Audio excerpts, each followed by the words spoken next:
últimamente se habla de una diabetes doble, diabetes LADA o 1.5. LADA viene de las siglas latente autoinmune diabetes del adulto. Es una diabetes autoinmune que se presenta en los adultos. Por eso es que no es ni diabetes tipo 1 ni diabetes tipo 2, es 1.5, está al medio. Porque tiene características tanto de la diabetes tipo 1 como de la diabetes tipo 2. Entonces la diabetes doble o LADA tiene en algunos casos anticuerpos, se presenta en gente adulta y hay una deficiencia absoluta de insulina y también hay resistencia a la insulina. Entonces todavía no entra en la clasificación que hemos visto al inicio. En general, ¿cuáles son las diferencias entre la diabetes tipo 1 y la tipo 2? La tipo 1 generalmente es en personas jóvenes. Generalmente, no se olviden que puede presentarse también en adultos o en ancianos. La diabetes tipo 2 generalmente es en mayores de 40 años, pero debido al síndrome metabólico, los niños ya tienen diabetes tipo 2. Hay una deficiencia absoluta de insulina porque había una destrucción autoinmune de las células beta. En la diabetes tipo 2 la deficiencia de insulina es relativa y lo que predomina es la resistencia a la insulina. En la diabetes tipo 1 el individuo generalmente es delgado. En la diabetes tipo 2 es un individuo obeso, sedentario, hipertenso. Los síntomas de la diabetes tipo 1 son muy floridos, muy evidentes. El paciente tiene polidipsia, polifagia, baja de peso. En cambio, en la diabetes tipo 2, claro, si el paciente va a debutar con un estado hiperosmolar, sí va a tener los síntomas, pero la mayoría de veces el diagnóstico se hace en forma casual. Generalmente el paciente está asintomático, se le hace una glucosa por alguna otra razón y se le encuentra con diabetes, o porque debuta con una complicación, como con un evento cardiovascular, una neuropatía, etc. La descompensación, cuando se descompensa la diabetes tipo 2, es de tipo cetoacidosis. Y cuando se descompensa, la tipo 1 y la tipo 2, se descompensa con el estado hiperosmolar. La tipo 1 se asocia a la herencia al sistema de histocompatibilidad mayor y la diabetes tipo 2 es de herencia poligénica. No existe un solo gen ni una sola causa que la produzca. El otro tipo de diabetes es la diabetes gestacional. Se define a diabetes gestacional cuando se presenta hiperglicemia que comienza o se diagnostica durante el presente embarazo. No es igual a decir diabética gestante. Puede ser una mujer que tiene diabetes tipo 2 y ha salido embarazada. La diabetes gestacional es cuando se presenta recién durante el embarazo. Para realizar el diagnóstico de diabetes gestacional, se han establecido también estos criterios. El año 2011 son los últimos por la Asociación de Diabetes Americana. Necesitamos uno de los 3 criterios. La glucosa en ayunas, más de 92. La glucosa a la hora después de haber ingerido 75 gramos de glucosa anhidra, más de 180. Y la glucosa a las 2 horas, más de 153. Se recomienda que a las pacientes gestantes se le tome un control de glucosa durante el primer control de la gestación, que generalmente se da el primero o segundo mes. Si la paciente tiene la glucosa normal, eso no me va a descartar que pueda tener una diabetes gestacional en el curso del embarazo. Se recomienda hacer el screening de diabetes gestacional entre la semana 24 y 28, porque en el segundo trimestre empiezan a subir las hormonas contrarreguladoras, por ejemplo el lactógeno placentario, que es una hormona muy semejante a la hormona de crecimiento, que es hiperglicemiante. Entonces su pico máximo se da entre este periodo. Por lo tanto, en pacientes que tienen alto riesgo de desarrollar diabetes gestacional, siempre hay que hacer un screening de diabetes en las gestantes. ¿En quiénes está indicado el despistaje de diabetes en gestantes? Cuando tienen mujeres con IMC más de 25, familiares con primer grado familias de primer grado con diabetes, que pertenezcan a estas razas africana, americana, latinos, o sea, nosotros, mujeres que tuvieron hijos con más de 4 kilos, o sea, fetos macrosómicos, o que tuvieron una diabetes gestacional o un embarazo previo. Mujeres hipertensas o que se encuentren en tratamiento antihipertensivo. Mujeres que tienen síndrome de ovario poliquístico, insulinoresistencia, es decir, obesidad mórbida o acantosis nigricans, historia de enfermedades cardiovasculares, y hay que realizar el screening entre la 24 a 28 semana de gestación. ¿Con qué se hace el screening? Con una glucosa basal y post ingesta de 50 gramos de glucosa a 2 horas. Si este screening sale positivo, hay que hacer el test con 75 gramos a la 1 y a las 2 horas para hacer el diagnóstico. El tratamiento de la diabetes gestacional es, en primer lugar, una adecuada alimentación y el uso de insulina. En la diabetes gestacional están contraindicados los antidiabéticos orales. Algunos estudios demuestran que se puede utilizar metformina sin problemas, pero todavía la FDA no la ha aprobado para su uso en el embarazo. ¿Cuáles son las manifestaciones clínicas en general? La diabetes tipo 1 suele ser de comienzo agudo. Es muy fácil reconocer, llega el paciente con poliuria, polidipsia, pérdida de peso, fatiga y debilidad generalizada, y puede debutar con cetoacidosis. La diabetes tipo 2, como les había dicho, pueden o no aparecer los síntomas. Es tan insidiosa, han visto que tiene 10 años de evolución natural, entonces generalmente es asintomática. Ya cuando la glucosa está muy alta, puede debutar con coma o estado hiperosmolar. Para realizar el tratamiento de la diabetes, debemos hacerlo en forma multifactorial, porque como es una enfermedad crónica que va a llevar a alteraciones micro y macrovasculares, tenemos que atacar todos los puntos. En primer lugar, controlar la glucosa. Eso es básico. Una adecuada alimentación, ejercicio, mantener un adecuado peso y los fármacos. En segundo lugar, controlar las comorbilidades. La aterosclerosis, la dislipidemia, la hipertensión y las alteraciones cardiovasculares, porque todo esto aumenta la posibilidad de enfermedad macrovascular principalmente. Se recomienda utilizar tratamiento antiagregante plaquetario en todo paciente diabético que tiene alguna comorbilidad y dejar de fumar, porque sabemos que el tabaco favorece la formación de placas de ateroma, que son las principales causas de la mortalidad en la diabetes. Entonces el tratamiento, ¿no? Las medidas higiénico-dietéticas, plan de alimentación adecuada, actividad física, el automonitoreo.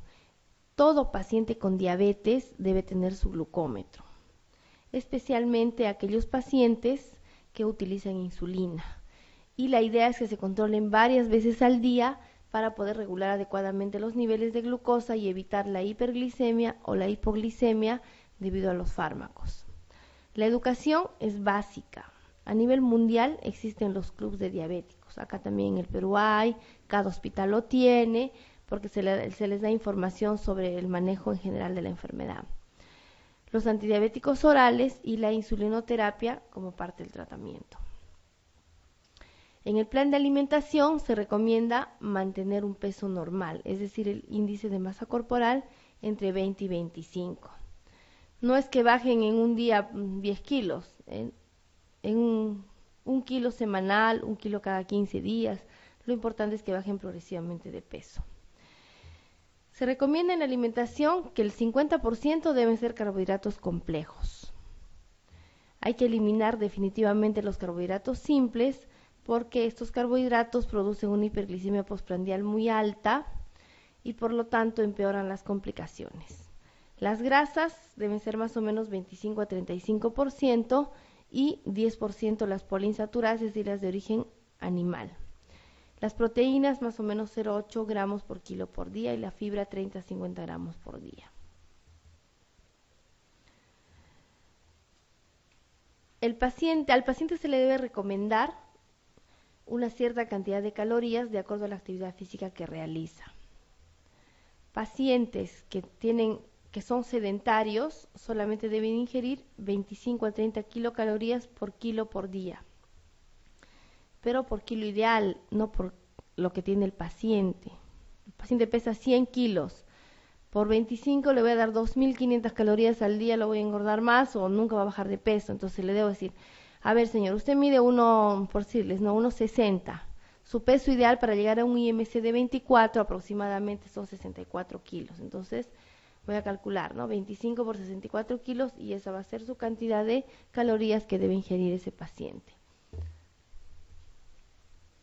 La actividad física recomendada son los ejercicios aeróbicos, es decir, aquellos que regulan el sistema cardiovascular.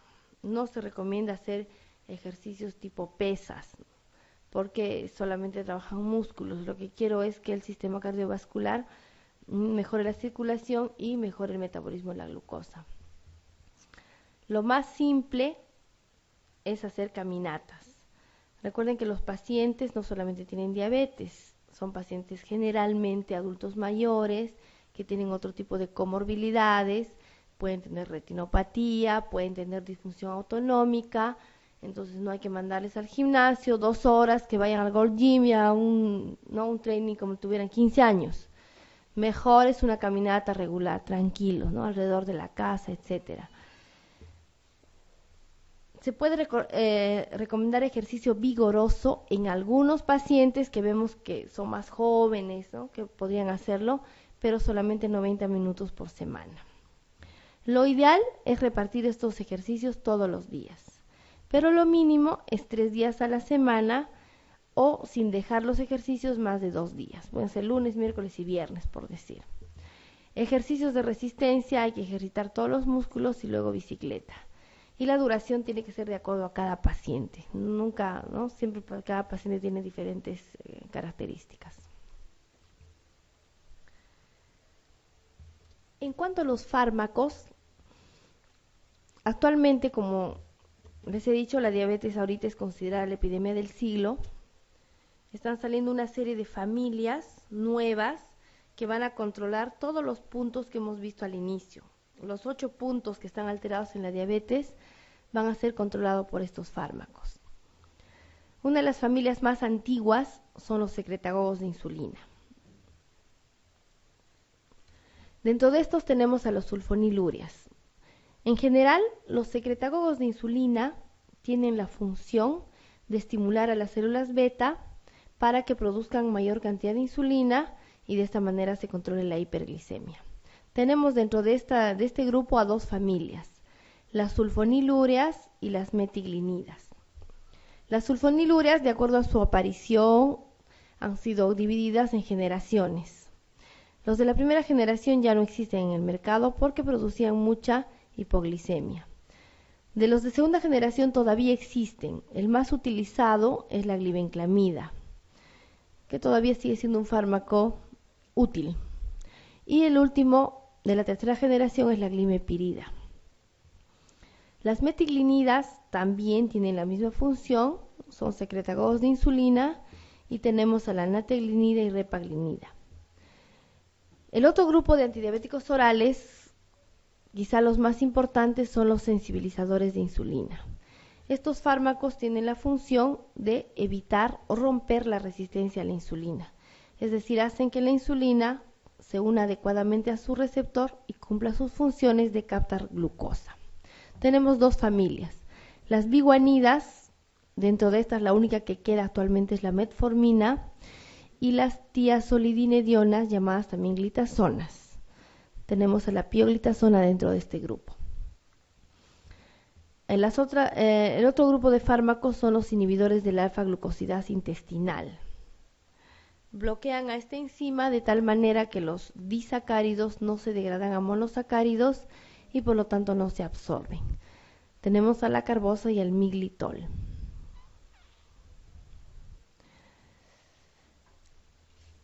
También actualmente tenemos este grupo que es relativamente moderno, que son las incretinas. Las incretinas, ya hemos visto antes en fisiología, son hormonas que se producen en el intestino delgado por acción de los alimentos. Estas incretinas tienen la función de estimular la secreción de insulina e inhibir la secreción de glucagón, pero su vida media de las incretinas se ve disminuida por acción de una enzima llamada DPP4. Entonces, existen fármacos inhibidores de esta enzima de PP4 que van a prolongar la vida media de las incretinas y van a mejorar su efecto fisiológico. Tenemos sitagliptina, vildagliptina, saxagliptina, linagliptina y alogliptina.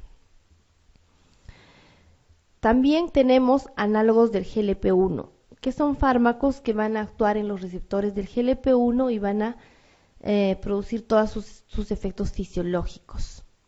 El exenatide y el liraglutide. Ambos se administran por vía subcutánea.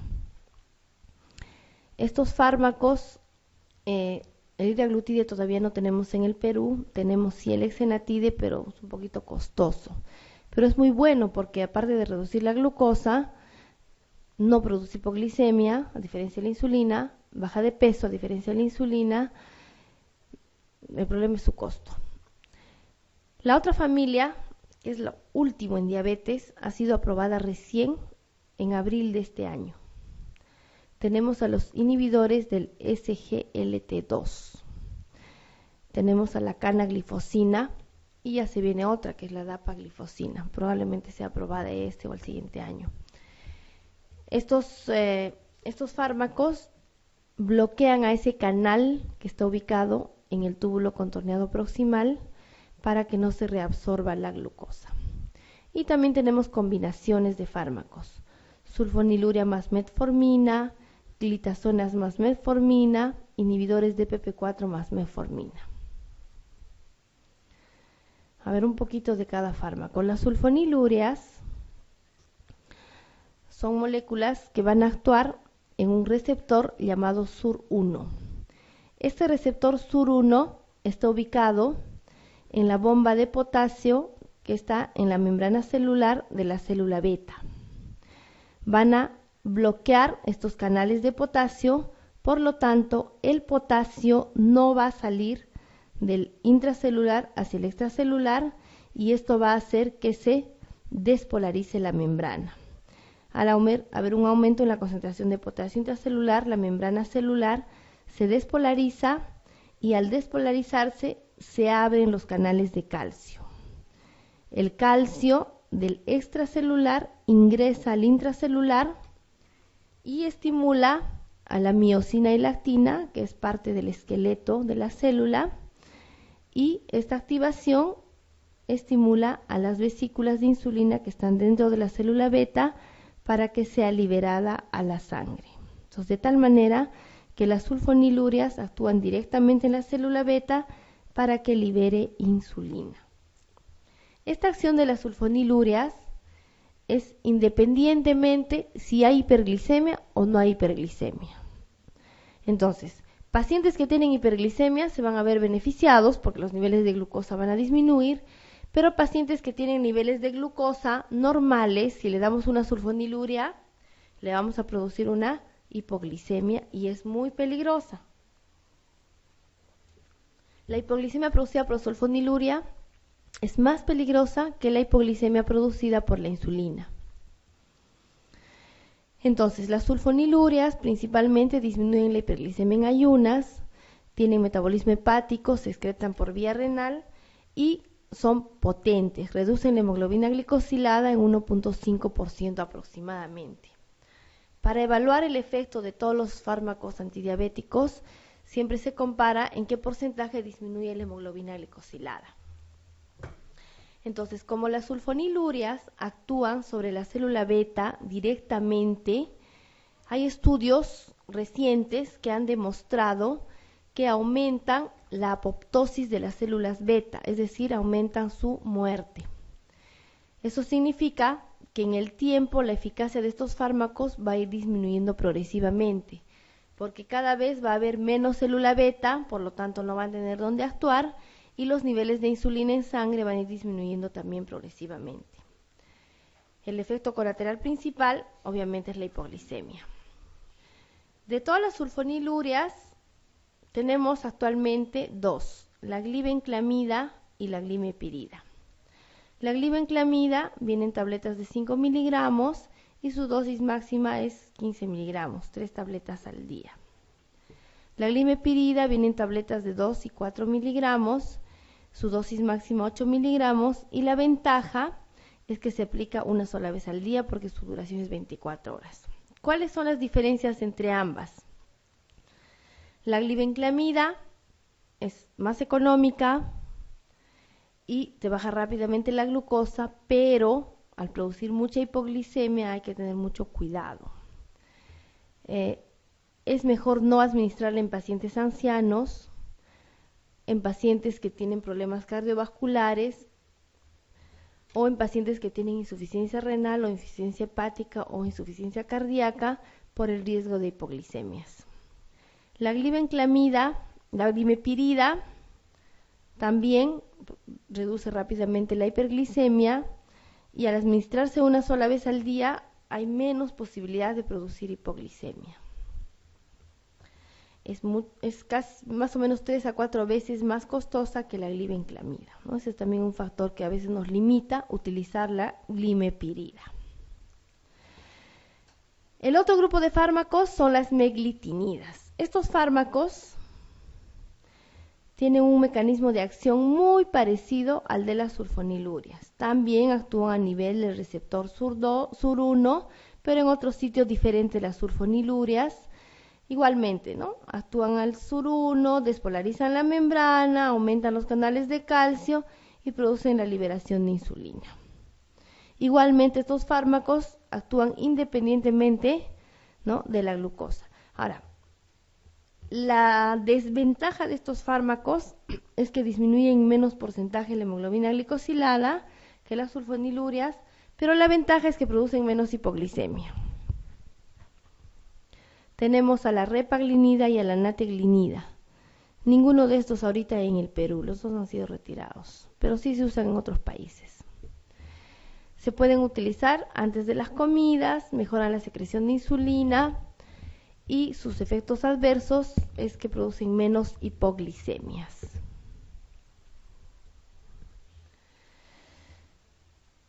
La metformina pertenece a las biguanidas.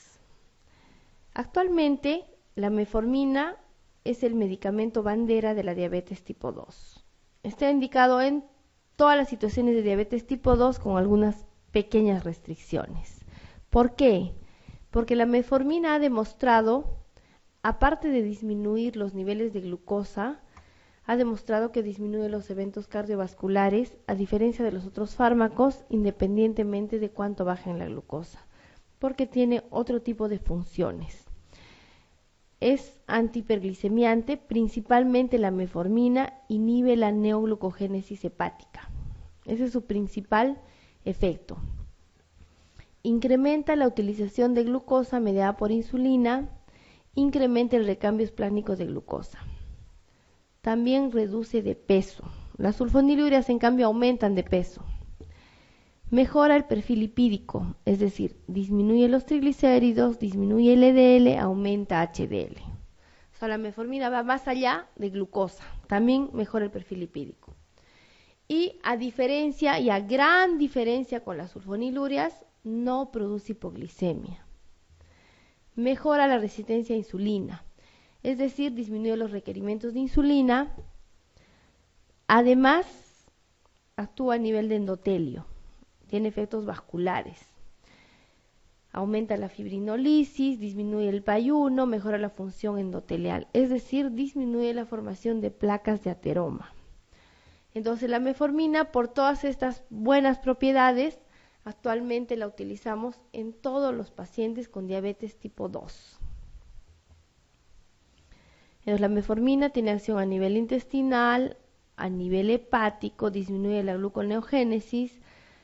A nivel de tejido graso, aumenta la captación y oxidación de la glucosa y disminuye la liberación de ácidos grasos libres.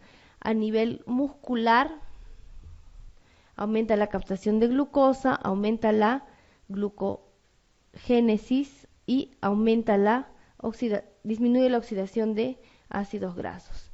En general, la metformina entonces no solamente disminuye la concentración de glucosa, disminuye la producción hepática de glucosa y aumenta la acción de la insulina mediada por glucosa.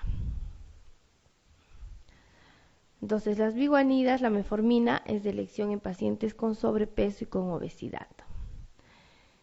Sus efectos colaterales a tomar en cuenta son las molestias gastrointestinales. Puede producir gastritis, un poco de flatulencia, sabor metálico, que puede ser tolerado fácilmente por el paciente.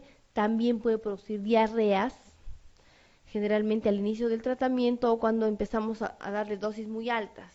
A veces nos emocionamos y le damos que tome 2 tabletas de metformina de inicio y eso le produce las molestias. Mejor es darle progresivamente. Comienzo con una tableta y luego de 2-3 semanas le voy aumentando la segunda tableta. Existen muy pocos casos que se han reportado que la metformina produzca hipoglicemia. Igualmente, la acidosis láctica es rara. Esto de la acidosis láctica viene en relación a que antes de la metformina había otro fármaco, que era la fenformina, que fue retirada del mercado porque producía acidosis láctica. Pero se ha revisado esto y solamente se da la acidosis láctica en aquellas situaciones que la metformina está contraindicada. Está contraindicada en todas las situaciones que aumenta el ácido láctico, es decir, en las situaciones de hipoxia, Hay cuando la creatinina está más de 1.4, es decir, en una enfermedad renal crónica, hepatopatías activas, insuficiencia cardíaca, infarto agudo de miocardio, EPOC y accidente cerebrovascular. Con estas excepciones, la metformina la podemos utilizar casi en todos los pacientes diabéticos tipo 2 sin mayor problema. Las tiazolidinedionas son también sensibilizadores de insulina, igual que la metformina. El único fármaco que queda de la familia es la pioglitazona. Hace 2 o 3 años teníamos a la rosiglitazona, ya fue retirada del mercado, y la troglitazona, que fue retirada hace como 20 años. Su mecanismo de acción es que las glitazonas estimulan a los receptores activadores de la proliferación de peroxisomas, los PPAR-gamma. Estas moléculas tienen como efecto que van a favorecer la transcripción de algunos genes a nivel del ADN. Entonces, al producir la transcripción de estos genes, se van a producir la formación de algunas proteínas o enzimas que van a regular a diferentes funciones, tanto al metabolismo de la glucosa como al metabolismo de los ácidos grasos. Van a estimular, por ejemplo, a la lipoproteína lipasa. Esta es una enzima muy importante en el metabolismo de los lípidos que aumenta la hidrólisis de los triglicéridos y disminuye su concentración en sangre. Por eso que estos fármacos son muy potentes también, aparte de reducir la glucosa, reducen los triglicéridos.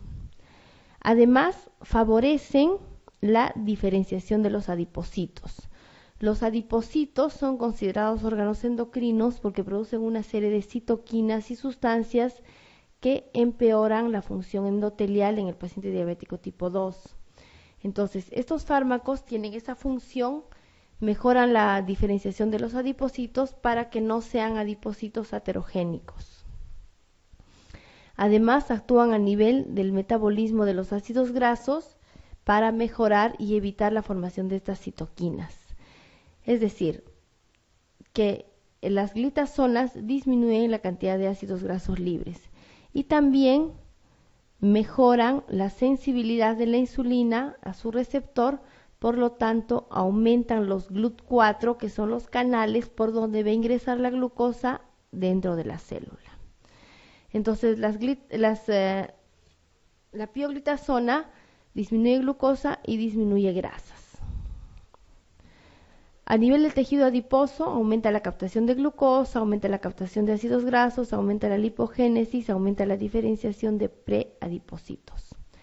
A nivel muscular, aumenta la captación de glucosa, aumenta la glicólisis, aumenta la oxidación de glucosa y aumenta la glucogénesis. A nivel hepático, disminuye la gluconeogénesis, disminuye la glucogenólisis, aumenta la lipogénesis y aumenta la captación de glucosa. Entonces la pioglitazona actúa en los 3 órganos blancos de la insulina, en general para disminuir la cantidad de glucosa y de ácidos grasos en sangre. Los efectos adversos más frecuentes son el aumento de peso, a diferencia de la metformina que produce disminución de peso. Esto está relacionado a la retención de fluidos que producen edemas. Por lo tanto, algunos reportes han indicado que hay que tener mucho cuidado en pacientes que tienen insuficiencia cardíaca congestiva. Mejor no hay que darles en este tipo de pacientes. Y la precaución más importante es el monitoreo de la función hepática. El primer fármaco de esta familia fue la troglitazona, que fue retirada del mercado por presentar hepatotoxicidad fatal. Se reportaron 7 a 8 muertes por troglitazona. Entonces, de todas maneras, ¿no?, con la pioglitazona hay que tener esta precaución. Siempre monitorizar los niveles de transaminasas antes de iniciar el tratamiento y cada 3 meses. Igual, si la transaminasa sube 2 o 3 veces, como en otros fármacos, se suspende el tratamiento. Los inhibidores de la alfa-glucosidasa, la carbosa y el miglitol, actúan a nivel intestinal. Bloquean esta enzima, la alfa-glucosidasa, y esta enzima tiene la propiedad de degradar los disacáridos en monosacáridos. Entonces van a bloquear a la enzima de tal manera que no se van a producir los monosacáridos y no se van a absorber por las vellosidades intestinales. Estos fármacos, como hacen que no se degraden los carbohidratos, van a llegar al colon carbohidratos enteros, carbohidratos complejos. Y cuando se presentan estos carbohidratos en el colon, empieza a haber flatulencia, distensión abdominal, dolor abdominal. Entonces el paciente se va a sentir incómodo y ya no va a querer tomar el fármaco. Por eso es que estos fármacos no se utilizan mucho. Sí van a disminuir los niveles de glucosa, pero en menos porcentaje que los otros fármacos. En el Perú no tenemos ninguno de estos dos.